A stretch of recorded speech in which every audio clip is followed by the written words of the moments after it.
Hey, Yeah. you did a great job on this. Oh, So no. good. Cool. Okay. Kevin goes there.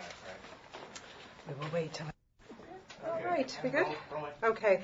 Congratulations, Catherine. And I guess my first question to you is, when did it hit you that this was a really huge deal? Well, from the first time I read the book, which was about a year and 10 months ago, I knew that there was a passionate following, because you could go online and you could see that people had written songs and, made their own posters and had their own trailers. And so I knew that people really loved it. Now, at that moment, it wasn't quite so many people, and it's just grown and Right. grown and grown. Because when you were shooting, I understand, there were people still coming to try and, see what was going on. And that must have been insane for you. People were driving from 2 states away and hanging out in the middle of the night, freezing, but still there. That was actually encouraging to us, because when we were really cold and wanted to give up, we'd see, oh man, the fans are here. We got to keep going. Give me another cup of hot chocolate. Yeah, exactly. The casting, was that probably one of the hardest things you've ever had to do? Yes, because, for example, Edward is described in infinite detail in the book, and really almost, you can't imagine any human living up to that. Yeah, beautiful and almost painful. That was the description in the book, I think it is, of him. And that's how do you cast somebody who's beautiful but almost painful, that's tough. I know, it was really tough, and it couldn't be Brad Pitt or anybody we know. It had to be somebody that could be in high school, And I looked at a lot of guys that were really cute and cool and good looking, but they looked like they could be in my high school. They didn't have that special otherworldly quality that they could have lived 108 years and all this soul searching and intensity. So finding Robert was a miracle.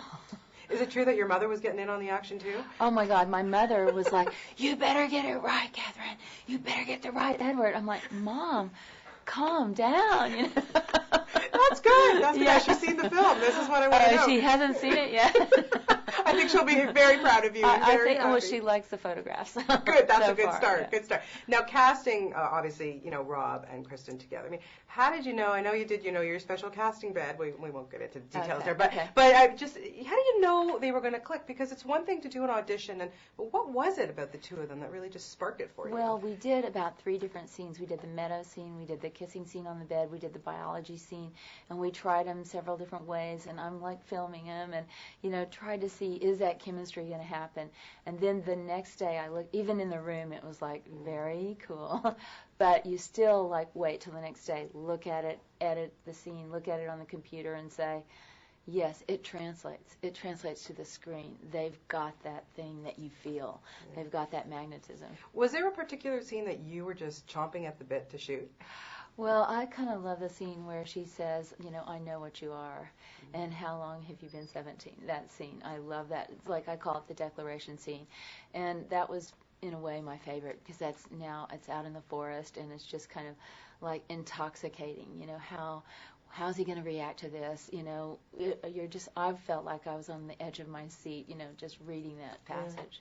Why do you think these books have just really struck a chord with readers, especially tweens?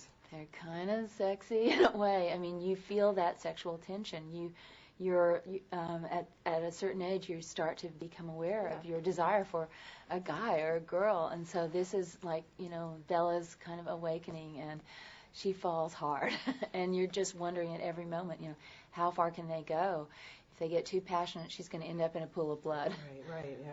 So, yeah, it is amazing. I have to ask you quickly about casting the evil, the trackers, but in particular, Rachelle Lefebvre. That girl, being, of course, Canadian, is amazing, but she just has a future, I think. Well, I've got to say, she walked into the room, and she climbed up on the chair like a panther, and she just started saying her lines, and with that red hair, I was like, whoa, she was awesome. Yeah. So I loved her. I think she's great. She's amazing, great Canadian export. Yeah, well, I hope, when you do the next 3 films, you're obviously going to keep her in there, that's for sure. Oh, yeah, I know. She's awesome. In book 3, she dominates. Yeah. She creates an army, Well, good luck to you, and like I said, I don't even think you need my good luck. This is fantastic. You've done a very, very good job. We'll take luck. Thank you so much. Thanks. Great talking to you. Great. Thanks, Catherine. Bye-bye. Thanks.